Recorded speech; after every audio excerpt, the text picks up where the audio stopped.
Hi, Hearties. Welcome to Heart, our chat with our cast and crew from When Calls the Heart. I'm Dawn Bateman, and I'm from Texas, and I have some other admins with me here. I'm Kim McDonald from Ontario, Canada. And I'm Annette, a Hearties admin from South Carolina.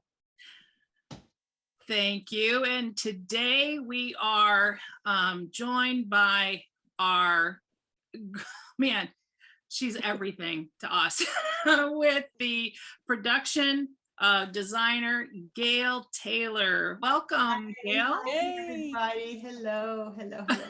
I love it. Nice to meet you all. Yeah, definitely. And hopefully we'll have the opportunity to see you in person sometime. Yeah. Well, John Tinker is always praising your kind of innovations and things like that. In fact, I have a quote. He said, he's talking about your attention to detail and your communication skills. And he said, I repeatedly saw Gail pull off the remarkable and always with grace under pressure.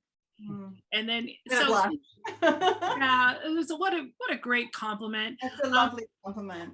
Yeah. So can you tell us about the scope of your job and how many seasons that have you been with When Calls the Heart and pulling off all the remarkable things that you do? Oh, thank you. Well, first of all, thank you, John, if he watches this, because that was lovely.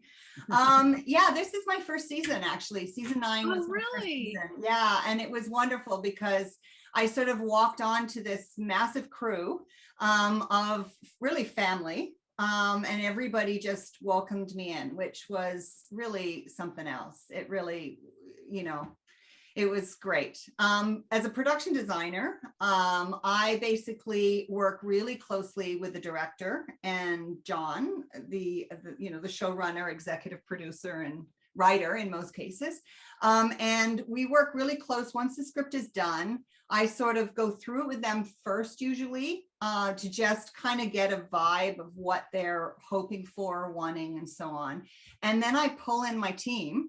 And I'm just sort of, my team is set deck, props, carpentry, paint, wardrobe. So it's a big, and special effects. So it's kind of a big family. And what we do then is break it down further and further. And then I start really designing it. I will bring in the color palettes. I'll bring in images, mood boards, and try to sort of communicate what I'm channeling through the director and producer, if that makes sense. So I kind of feel like I'm a bit of a visual conductor. Oh, wow. And if it all goes smoothly and everybody's in tune, then the magic happens, so that's sort of where I'm kind of, channeling the powers above to make the physical aspect. And I work with the DP as well, the director of photography. He's not on my team per se, but I do work closely with him.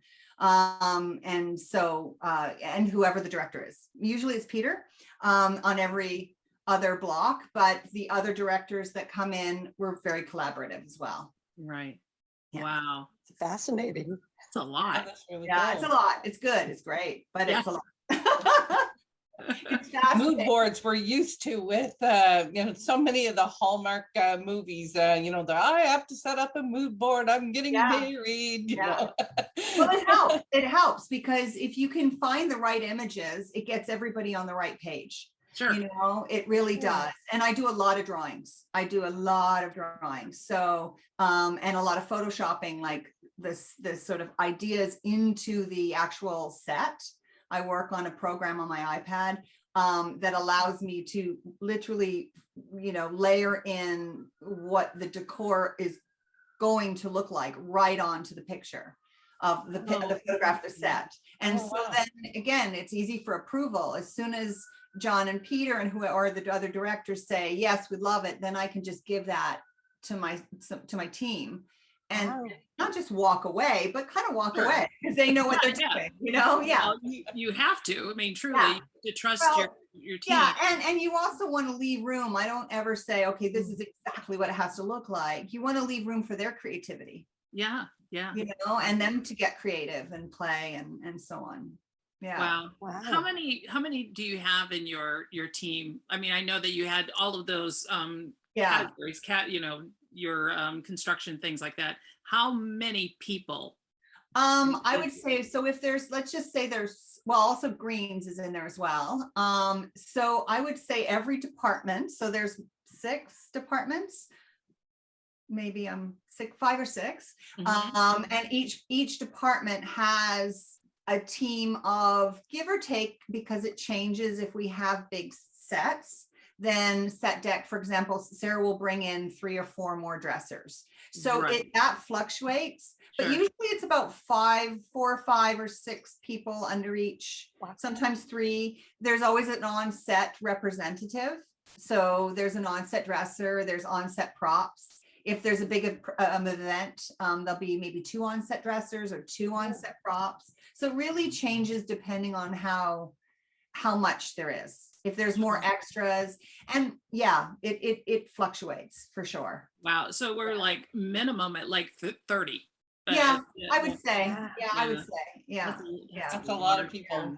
Yeah, a lot of conducting. Yeah, Yeah, exactly. yeah, but you know, again, it's sort of it's not everybody's in the same room at the same time, right? So you know, you really look to your heads of departments Sure. to conduct there. So they're the conductors that also, you know, they'll do the drum section or the, you know, if we're using that analogy, right? They Right. sort of got their own area to sort of coordinate. I was So gonna say full yeah, full on. full on symphony at this point. Yeah, exactly, exactly. Sarah Maberly, the set deck, shared with us how you established the master plan, the blueprint for the artist to execute, like you've described. So let's take Hope Valley Days as an example. Can you share with us how you envisioned the backdrop for a storyline that challenged you to cover multiple holidays? Yeah, well, that was, again, we sort of start off with the, you know, the script had 5 different holidays. So we're like, okay, we're going to do 5 different holidays. And then, as I said before, I mood board, I did a board for each holiday, sort of with a visual of, you know, this is the kind of rustic quality I want the tree to have. This is sort of what we can, you know, I'd love, and knowing also, I should sidebar, knowing what character, Right. characters in some cases had each holiday, also kind of signaled like, would Rosemary, she'd go all out for Halloween, Sure. right? Yeah. So, you know, so we knew that, okay, so having that her space decorated would be every single corner of, you know, it was fun, right? Like it was just and so whereas, you know, perhaps Florence and Ned were a little bit more, well, Hanukkah, it's a little different of a, so each one, yeah. And what was fun with the Valentine one, and I'm going to pronounce it wrong, so I'm not even going to say the Chinese version of Valentine's. But when I was doing a lot of research, and I was curious because I knew that May was going to be taking on Valentine's, and I thought, do they celebrate Valentine's in China? And I Googled it, and up came She? yeah, thank you. Something like that. Yeah, something like that. And so then I just mentioned it to John in one of the meetings, and he wrote it into the script. So, you know, again, that how amazingly collaborative he is, right? So then that became, okay, now we can add another layer of that to the storyline, which is really fun. But I think the thing that's most magical about, especially when we do these kind of, you know, events and parties and so on, especially this one, because there's so many artists on the team, and all these artists love crafty. Yes. I think it was so much fun for everyone to just, you know, they got to one afternoon sit around and, you know, cut hard. Like, you know, it was fun. Everybody, and I didn't micromanage it. I mean, I'm like, okay, here's a couple things, here's some graphics I like, here's a color palette, but you know, go for it. I mean, I think Matt, who's one of our dressers, I think he made all those little turkeys, and you know, and I think he used his I think it was a friend of his child with all the handprint. Like they had so much fun. Like it was just On the school, getting is paid that for it. one in the school? Yeah, in the school, all Yeah, the yeah, crafts. Yeah. If you notice, all the school, every block, every 2 episodes, the crafts change in the school that we did this year. You know, so all the kids, whether it's spring, whether it's summer, whether it's we sort of change the background as if kids would do that. Yeah. You know? Yeah. I love that idea. When we talked to Sarah, she talked about you know, even the row houses. I mean, it's a living being. It is, you know, when you live in it, you change stuff, you know, And they decorating. don't have, I mean, they don't have the internet and television and all the distractions that we have. So I would think they would probably make more crafts than we do. Sure. Right? Yeah. Make up more time. Yeah. Yeah. The fire pumper was another thing we got thrown in. That was a blast. Okay, that. Yeah. Tell us about that. What did you do? So with the fire pumper, that was Peter was like, you know, he's like a kid in a candy store, right? Oh, absolutely. So Peter came to me and we're like, we're going to make a fire pumper. And he brought in all of these images of like historically, like all like from here to here, right? So we went to Jamie, who owns Jamestown, and we said, hey, got any broken wagons we can have? And he gave us one. And then we sort of measured it up and talked to construction, and construction built me this box and I drew it out. Like I have scale drawings of the whole thing of what we want it to look like. And they built this cool, big, strong box. And then I worked with Sammy. Sammy is our like genius special effects guy. Like if you can interview someone, he'd be a great interviewee. And so he actually had this thing, he put in a pump inside the box. So it really does pump water. It's real, it works. All the gadgets, of course, don't. But we found and sourced all those. Set Deck helped find some of those things. And then we got the stencils made from graphics. And Troy, our painter, awesome, talented guy, he painted the whole thing, hand painted the whole. Wow. It was fun to see it come together in stages, you know? I mean, it was kind of one of my, like, when I look back at all the pictures, I'm like, I designed a fire pumper. How exciting. It's so great. Yeah, so cool. Is it stored anywhere, or was it after that one episode? No. We're keeping it in the family. Yay! Yay. I want to see it. It's very cute. Yeah. That's awesome. It's so fun. Can you give us a sense of what happens when you're presented with a script and it has a location that's being introduced for the first time? Last season was Lucas's office. This season was the soda fountain. How do you decide where to build and establish the parameters for it? Oof, that was the first, I think it was the second day on my job. They're like, hey, guess what? You get to design a soda fountain pharmacy. And I mean, I was beside myself with excitement. It was so fun. It was so fun. So they basically, we're going to do it in the dress shop. That's where we're going to do it. And so then you kind of go there, you take the measurements, and I'm the kind of designer that's a little form follows function. So it needs to work. It needs to, so you go, okay, what needs to happen here?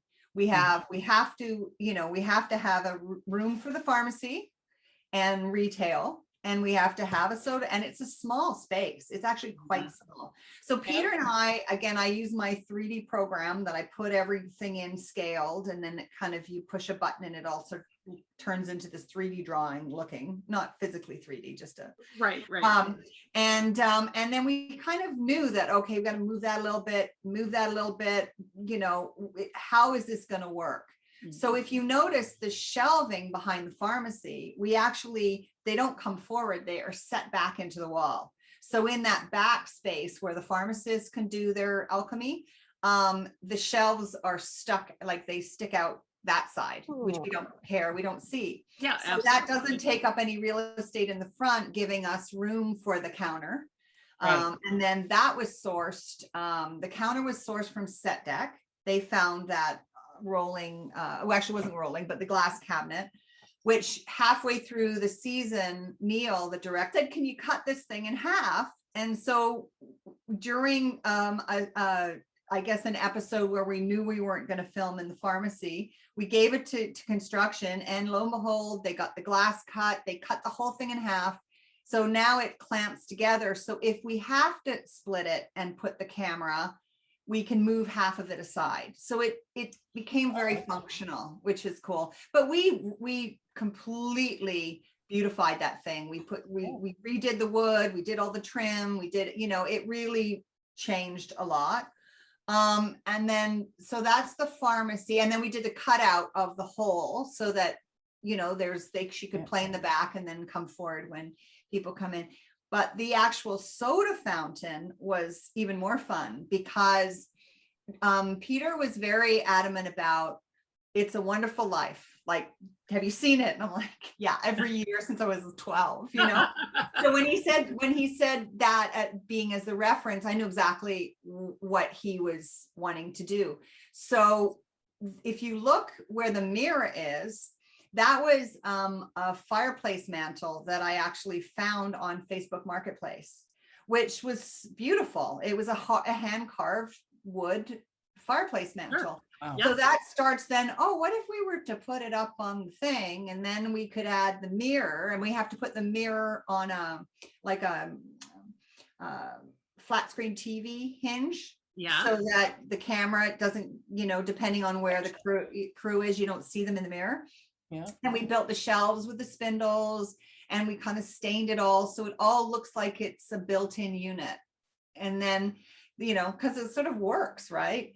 Sure. And then Oh, the it's beautiful. actual counter, if you really, and it's hard to see because it doesn't get shown, but the actual counter was a piece. It was a huge sidebar, like a console that was sitting at the lockup for, I guess, years. I mean, I think Sarah found it like 4 years ago or something like that. And when I saw it, I'm like, what are you guys doing with this? And they're like, oh, it's so big, we don't want to, but it's beautiful. It's like wood carved people. There's like actual people in the front of it. It's beautiful. Wow. So we put it on a riser with wheels. And then we made a counter, a curved counter, which we cut out holes for the ice cream things. And Right. everything. And that's our counter. And then of course we did the hinged corner counter so they can walk through. They don't have to walk around and so on. Yeah. So Right. it's found objects that come together and make the space, like make it. You know, it's amazing what kind of you can do with other people's stuff that they don't want. You know? And you're having so much fun with it. Yeah, well, it's because yes, construction could build, but would it ever have that craftsman? You don't time to hand carve wood. Like, so the more you can find pre-existing furniture and modify it, then it just gives an authenticity of that antique sort of vibe, you know? Sure. Yeah. Yeah. Wow. Now I need to go to other episodes to make sure that I kind of go through. I want like a 360 for the whole set. Oh, we want a tour of the set again. Yes. Because we haven't seen it since it was Dottie's dress shop. Yeah. Yeah. But you don't eat the ice cream. That's what I see or hear. Yeah. The kids do though. That's true. Well, We heard it. Javen Nat said he did. Yeah. Yeah. That's fun. Yeah. And then the color palette for that, well, you know, you look, it's hard to find actually black and white they're all black and white photos of sourcing. Yeah. So, but I looked a lot back in that era of what posters look like and postcards. Oh, perfect. And art that was done in that era. And so that the mint tone and the coral tone, that just with the black and white check floor, like that just to me, like, you know, sort of then early 1900s kind of fun. It's fun, right? It's Yeah. Florence. Oh, Yes. absolutely. Florence And beautiful decorated too. that was Florence's, you know, she's very colorful and bubbly. And I think that she would have brought that life into it. Oh, yeah. Yeah. Yeah. Perfect. Yeah. Well, switching gears a little bit, we have a question from Deb McNaughton from the San Francisco Bay Area. And she asks about the changing time period as we head into the 1920s. If we get a renewal for season 10, what changes might we expect in and around town? I don't know. No, I would say, okay, so, you know, when I came on the show, prior to seeing all the episodes, you know, I had to sort of really deep dive into it. But I did a lot of homework into the early 1900s and what happened, you know, and I was like, okay, I'm going to have to do the war, and I'm going to have to do, I don't know, there was a, you know, the Spanish flu, like and then I go, oh, no, not in Hope Valley. So I don't know. I mean, it's interesting. You know, Prohibition was 1920, right? Mhm. America went dry, so Prohibition, that could be a fun story.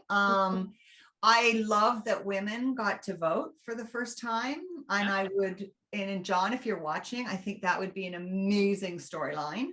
Don't you agree, ladies? You know, Absolutely. powerful, and there's such strong women in the show, so I think Yeah. that makes Definitely. Yeah. That makes The sense. suffragettes there. Yep. yeah. And then I think also you know, the Industrial Revolution, sort of you just could keep going with that, because really inventions just sped up, right? It was Yeah. you know, so I think that may, you know, and it's fun to play with that. Yeah, so it's really fun. And what happens too with the show, and you know, it's like we kind of do a lot of sourcing and finding things on Facebook. Marketplace is brilliant. People are always wanting to get rid of stuff, you know. Right. And so we found, you know, like old washing machines. Spoiler alert. Yeah. Oh, Okay. That's going to be fun.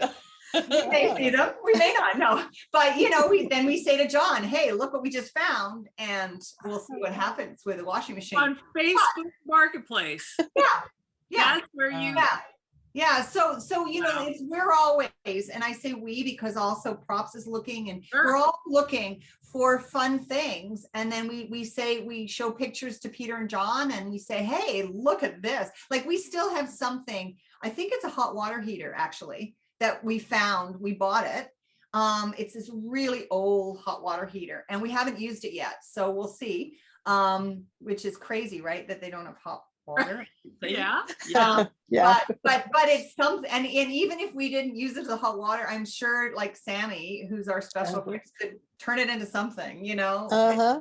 So it's fun in that way, you know. It's a big collaboration of minds, you know. Become a boiler at the foundry. Exactly. There Right, you go. exactly. Yeah. Well, moving on to a smaller prop, and this one I'm particularly interested in. I'm wondering how the production design ties into the execution of a prop, such as the book jacket for Elizabeth's novel, A Single Mother on the Frontier. It's so beautiful and period perfect. And every Heartie I've talked to wants that book, even if it's full of blank pages. It's just gorgeous. I want to put it on my bookshelf They should here. make a blank notebook, right? Yeah, or even just Right, a you know, dust there's blank jacket. notebooks with the jacket, and then people Yes. can just write in there. I would buy it in a Yeah. minute. Okay. Yes. Yeah, exactly. So tell us. Okay, so that one. Okay, so how did that start? So I worked with Peter and John. Peter gave me some sort of start off. I photoshopped I think 5 book covers, really rough, just like, we could do this, we could do this, we could do this, we could do this. They all liked the one with the oval in the, you know, the frame within the book thing. So that was the winner of that. And then I found this beautiful impressionistic painting, and I think it was a mother with her in a field with 2 kids and birds and something, a windmill in the background or something like that.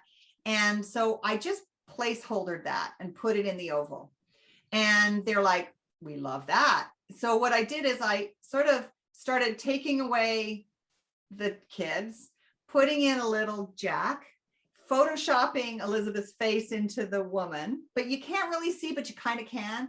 Took Right. away all the birds in the background in the field and changed it. Had to change it a lot because it, you know, for legal purposes, we can't just use that. Right.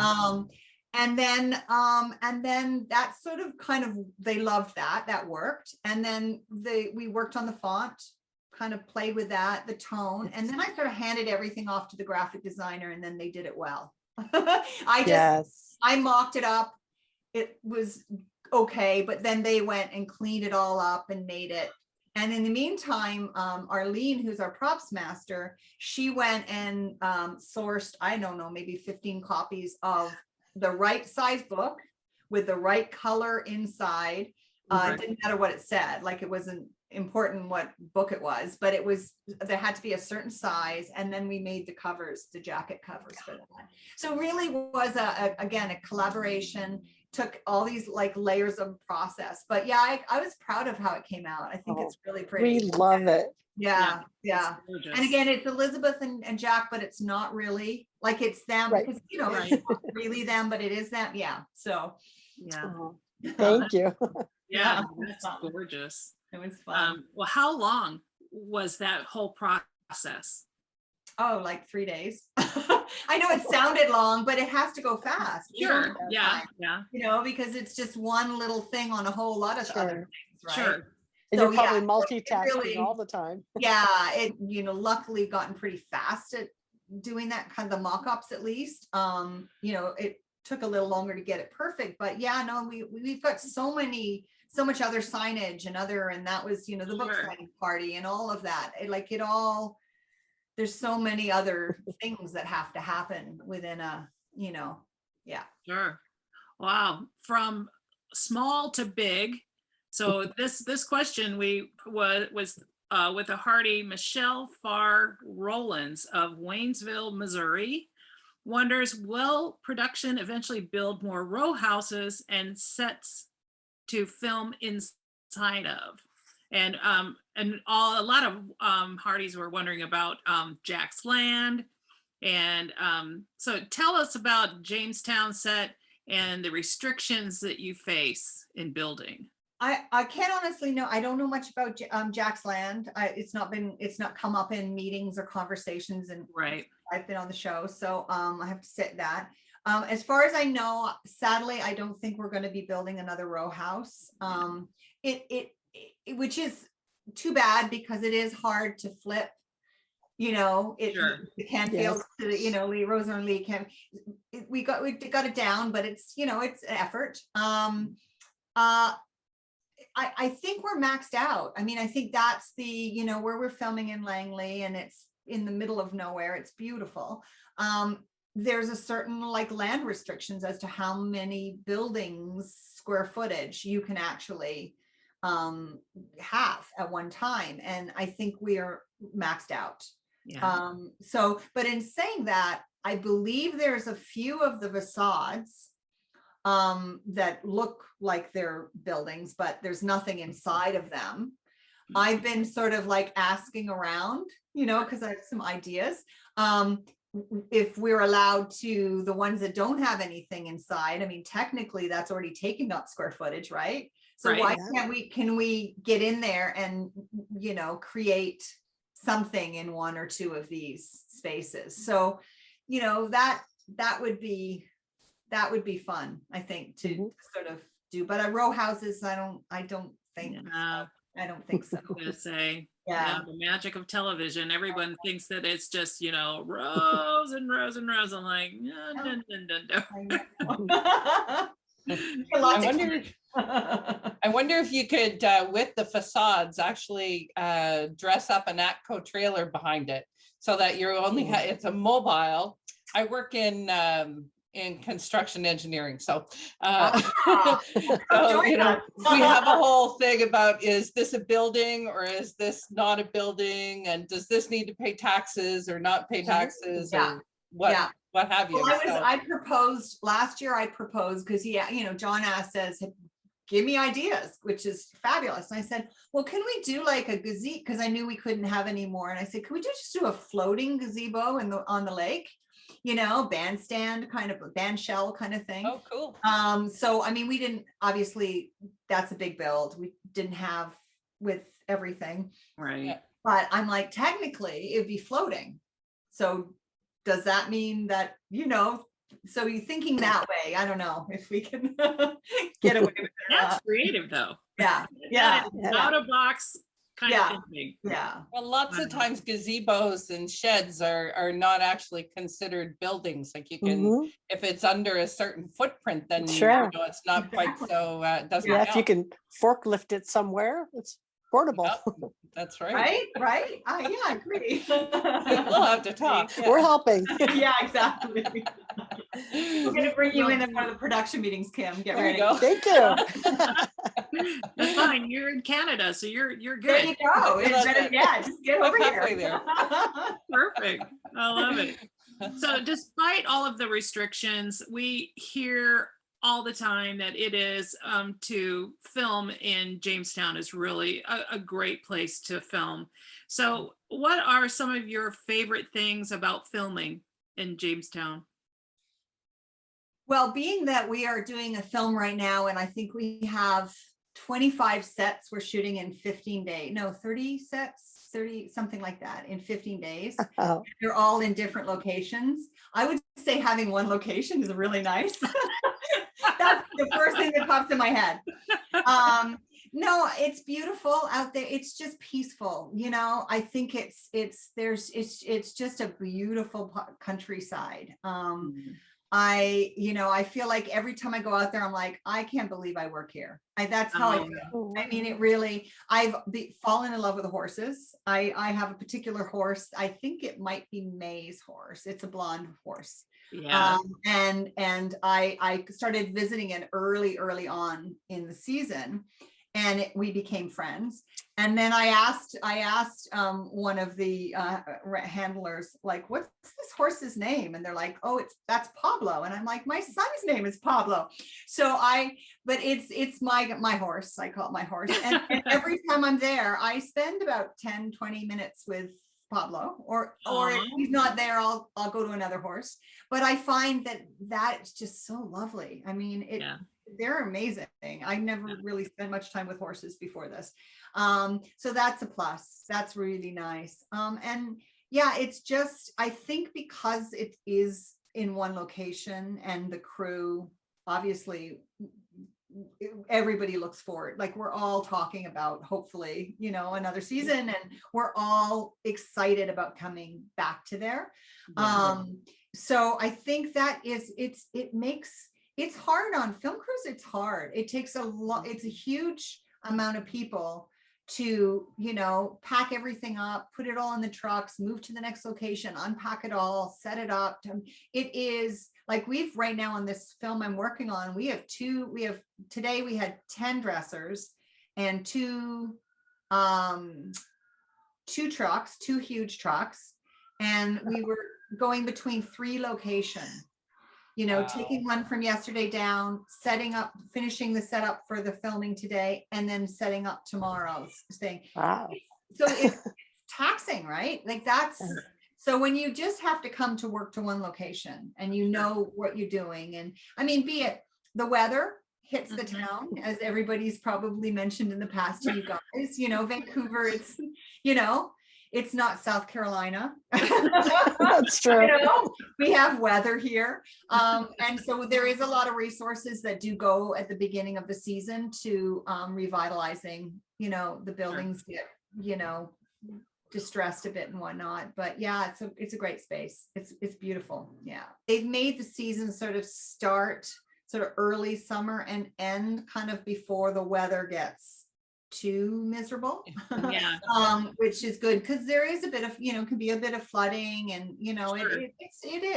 but I mean, you're in Ontario, Kim, right? Like, people still make films, I grew up in Ontario, so I understand. Snowing this morning here. Yeah, I know. I'm so sorry. Oh God, that's incredible. It's crazy. Wow. Yeah.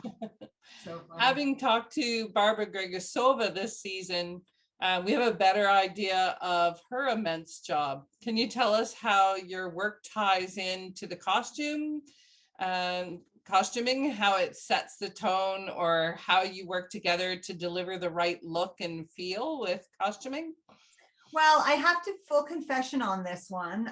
And it's not like this on other things I've worked with as much, but Barbara and her team are phenomenal, and they've been doing it. They're like a well-oiled machine. I'm not going to come in and tell them what to do. Like, I'm just not, right? Like, they just know what to do, you know?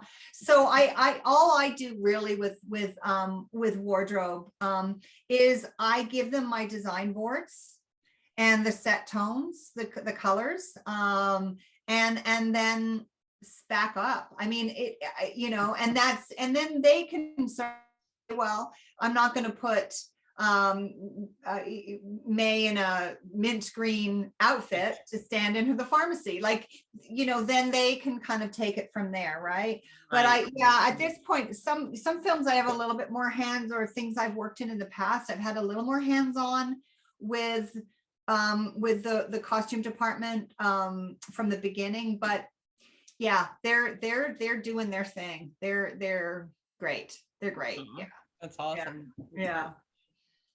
This is a favorite question of mine as well, and we touched a little bit about it earlier, but Martha Throne of West Unity, Ohio is curious about how you find the items to fulfill the look and feel of the period. So for example, Hearties admin Marg, her favorite is the copper coffee dispenser in Abigail's, or the sofa in Rosie and Lee's house. How do you locate these iconic pieces? So the copper pot, I can say it was before me, so I don't know where they got it. But like I mentioned, I mean, honestly, Facebook, when there are, see the difference between, if this was a film, we could go to a rental house and rent anything, but because we really buy, we own it, because you use it over and over, and you want to keep it in your, you know, in your toolbox, so to speak.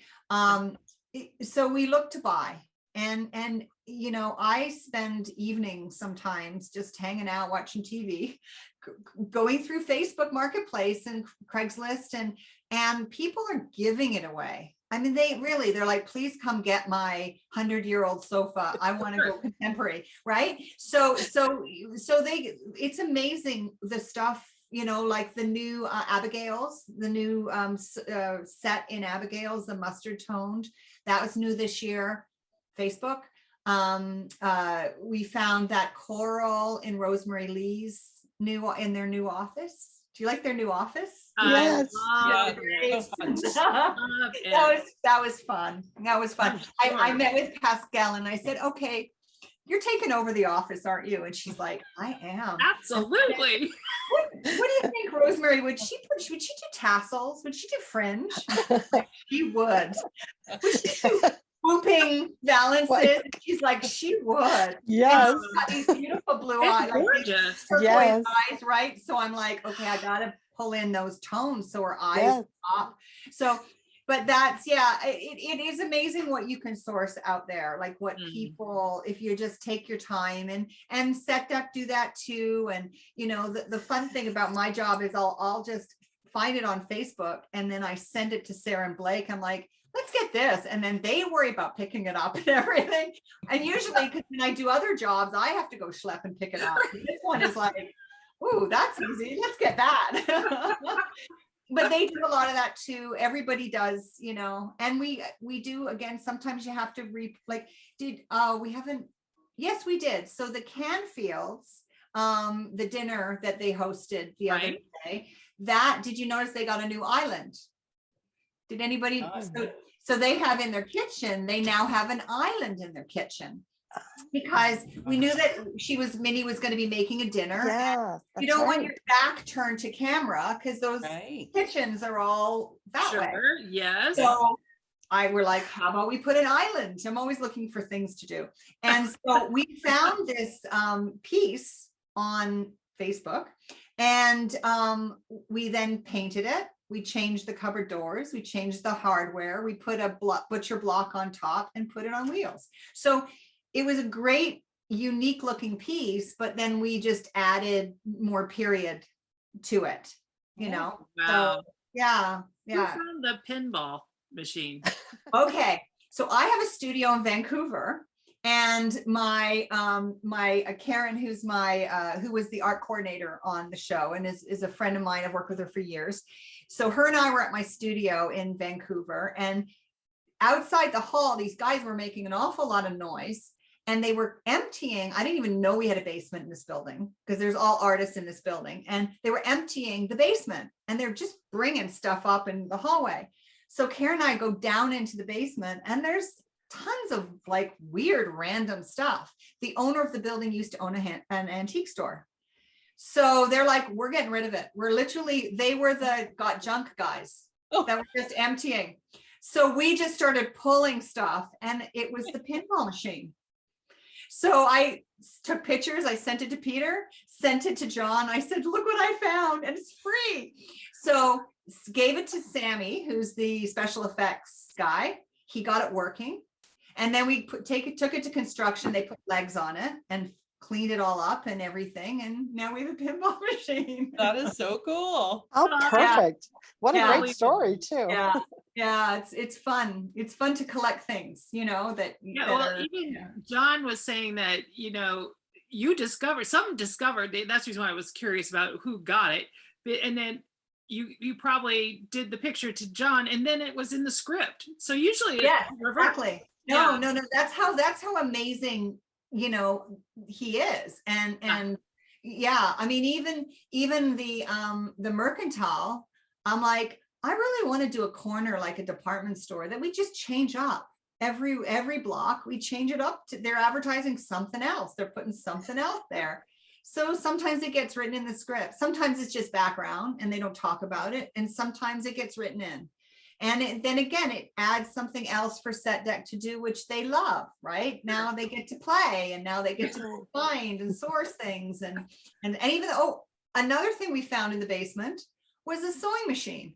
So there was, I don't know if that episode, I forget, because it doesn't play as a story, it's just in background, but I'm not sure if they've done the corner in the Mercantile as the drapery corner yet, fabrics and I drapery. think so.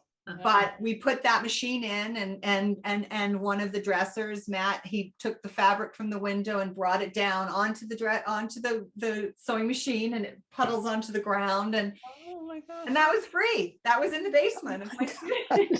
Unbelievable. Yeah, old-fashioned singer from like, you know, Wow. early 1900s. Yeah. Yeah. Oh my word. Well, we have a question about shooting in the outdoors, and that's kind of a unique situation. And we're wondering, what are some of your favorite shooting moments outside the town, and the hand that you had in shaping those scenes?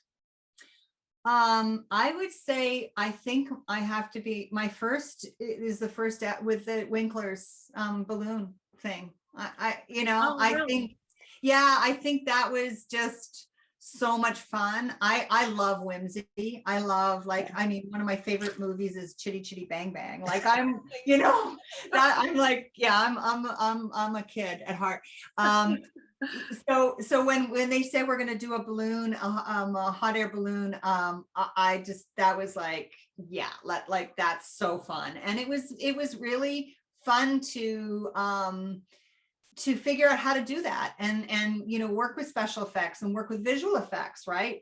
You know, we had to have meetings with them to figure out how they were gonna, you know, do the rendering of the balloon, and so finding that balloon, that's another thing. I mean, again, if you want a story, I'll give you a little story.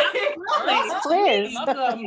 And we lost out on a couple of the balloon baskets. We knew we needed a balloon basket. We got really close to having it fabricated, which would have been very expensive. And I was just determined, like, somewhere in Canada, somebody's got a balloon basket that's going to work for period and size and whatnot. And so I mean, couldn't sleep. I got up, I went on Facebook, and I'm like, and I just Googled balloon, like hot air balloon, and hot air balloon enthusiasts came up on a site. They had a group. They're like a group. So I went on, I joined them. I went on and I read for, I don't know, half an hour, all the posts, just scrolled and went and post. And there's one guy in Calgary that was selling an old balloon basket. So contacted him the next morning. And he said, yeah, I still have it, but I also have an older one if you want. So he sold it to us. And not only that, the guy, for a little extra cost, puts it in his pickup and drives it. That was the picture, Sarah. And then saw that Sarah picture. saw it on the freeway as she was Yes. driving into set. It was so random. It was so funny. Surreal. Oh my God, it was so surreal.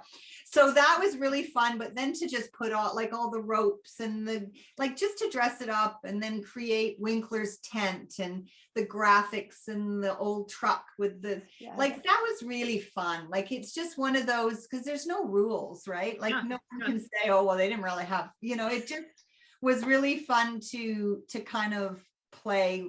That was, yeah, I think that was kind of, a highlight. And then to watch it and go, wow, that really came out well. That was Looked fun. really good. Yeah. That's Yeah. awesome. Yeah. Oh, my goodness. Well, we have a question from Renee S. Chin Hatfield of Worcester, Massachusetts. And she says she appreciates how you use your talents for When Calls the Heart. And she's wondering, where do you draw your inspiration for the work on the show? And are there particular designers or shows that you seek to emulate? Oh, everywhere, everyone. I don't know. Sounds like Yeah, Facebook. I mean, there are definitely some production designers that really inspire me. I mean, I think there's a woman called Sarah Greenwood who, I mean, she's done The Darkest Hour, Anna Karenina. She's British, of course. They do them well. She just did Cyrano. She Pride and Prejudice, I think she did. She's amazing and like so creative. I love that. Anything Wes Anderson's team does, I think, is amazing. Dr. Zeus. Yeah, I love that. Yeah, I really like as far as an amulet. I mean, there's a fine line of wanting to, Hope Valley has its own thing going on. Although I don't know if any of you saw Dickinson. Did you see that?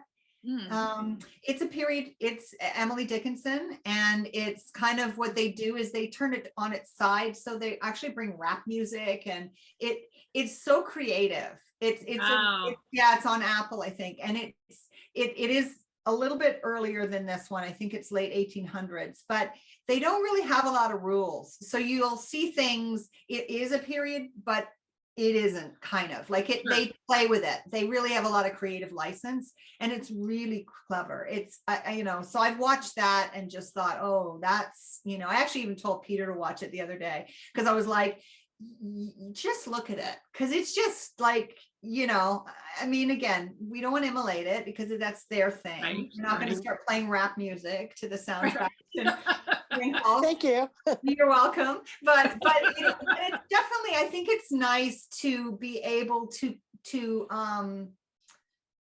not have to be, it doesn't have to be historically completely accurate. I mean, we try, obviously, we're not bringing in, cell phones, but it's the idea that you get to expand it a little bit, just yeah, I like that. I've always been the kind of designer who likes to not walk the road most traveled. I like to be sort of a little hyper creative if I can get away with it. We love that. You We've seen that. I mean, you're out of the box kind of thinking. So I'm curious, what it was your kind of background before you joined When Calls the Heart?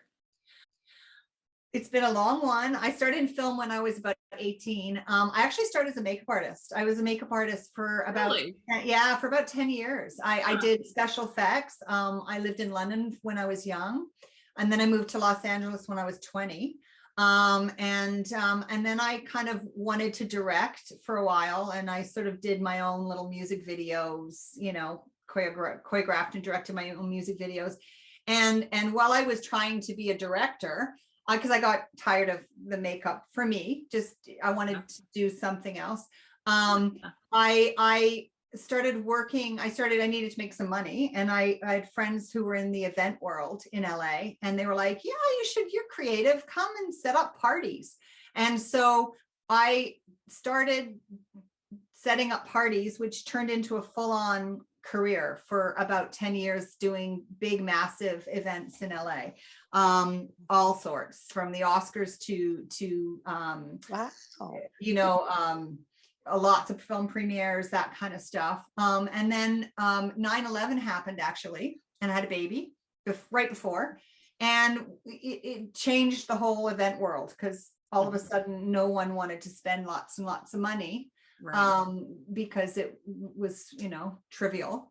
And so my husband and I decided to move to Vancouver. And I'd actually worked, funny story is, I worked with Peter DeLuise on 21 Jump Street.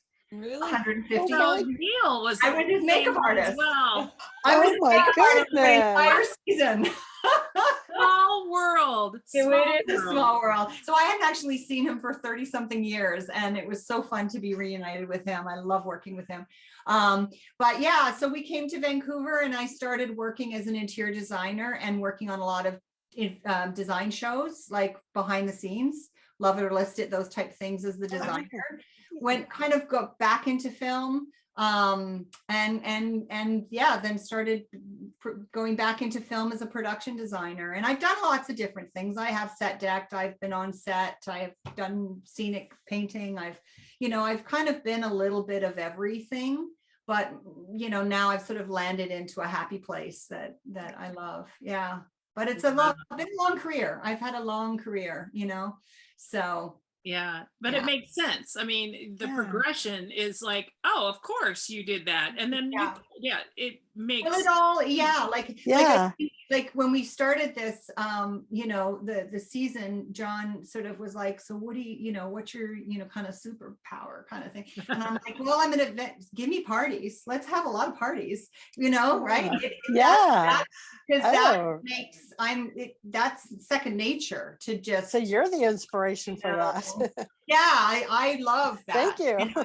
You're welcome, but it's fun, right? Like it's so, and then you get to, because we don't want to keep changing the sets dramatically, right? Right. There is no big hardware store in town. They're going to keep going to Benjamin Bourne buying a paint, but we can change it up through events and celebrations, and like the 5 days, the Hope Valley days, so we can nothing has been wasted. All of Lucas's grand gestures were, yes, all of that. Exactly. Yeah. Who Yeah, knows what could come for it, right? So that Hearties don't want this show to end, like, at all. We would want to do another. I don't want it to end. I'm very happy here. Oh my goodness. Yeah. Well, if anybody has anything to do with it, I think it's you guys, seriously. So we're working on it. We're working on it. Yeah, it's amazing. I mean, I think even my aunt in Australia loves the show, and it's like one of those things where not a lot of shows get 9 seasons, really. Think about it. Yeah. It's quite phenomenal. It's really interesting, and even though we're at season 9, it's almost like this season has been the best. I mean, truly, this whole season has been really intriguing, and just drama, comedy, everything. Watch TV kind of thing. So I love it. Yeah. Well, with John and Peter at the helm, I mean, honestly, right? Yeah. Well, and talk about out of the box. We had to have that kind of creativity to kind of sustain us, and now we're in a great place. I love it. So if you could do anything, so we hoping for season 10 and beyond, what do you want to do with like a set or any creative things that you are thinking about as you kind of pitch maybe season 10?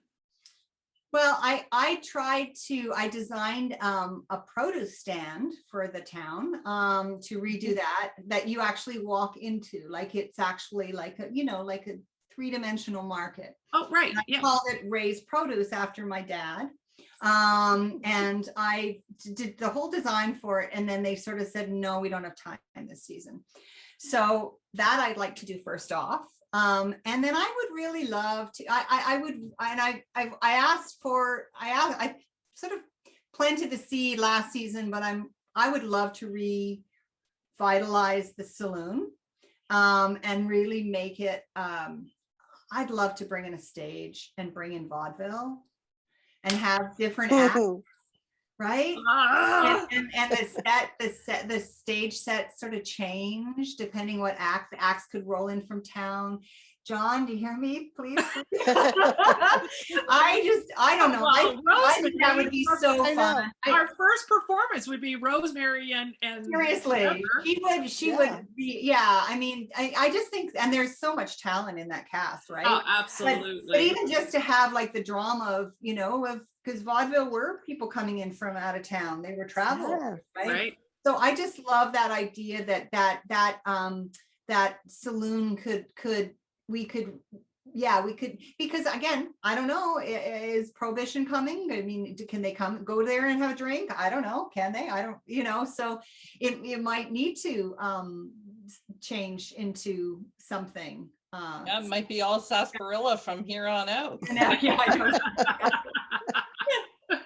Well, it's almost like the saloon is more of like a hotel restaurant, what we have in modern day versus a traditional saloon. Yeah. He's really having that. But we have Abigail's too, which we redecorated this season with the wallpaper and and the new furniture and so on. I mean, so yeah, I think it'd just be fun. I think it'd be fun. It'd be fun to design those sets and Rosemary coming down on a moon. I think I'm all in. I'm all in. With the hand flourishes and exactly. Crazy for you type. So yeah, and then who knows? I mean, I don't know. There could be a wedding. I would say that could be fun to decorate. Right? Love weddings on this show. Who knows? Don't know, but So yeah. So there. I mean, yeah. I just love to just dive in and have some more fun. It'd be. It's all good. Whatever story they throw at you, it's all fun. It's the challenge, That is so great. Yeah. I'm just ready to go. I wait. It's 10, 11, 12. Let's go. Come on. Well, someone said something about Michael Landon Jr. is one of the execs, and someone said that his dad, I think, had 14 seasons. Yeah. And that he wants to. I mean, I don't know. But yeah, that he would like to outdo that, or somebody they'd like to outdo. So that wouldn't that be wonderful? There's still time. Yeah. Well, thank you so much, Gail. We loved hearing about both the artistry and the craftsmanship behind the show, and we love watching and rewatching all the details you make possible for this show. Thank you. Well, thank you for the opportunity to speak with you guys, and thank you for supporting this, because like I said, without you, we don't have a show, really, so thank you so much. That was fun. So Hearties, tune in to see Gail's handiwork this Sunday night at 8 p.m. on the Hallmark channel. And of course, join us on Twitter, always with the hashtag Hearties.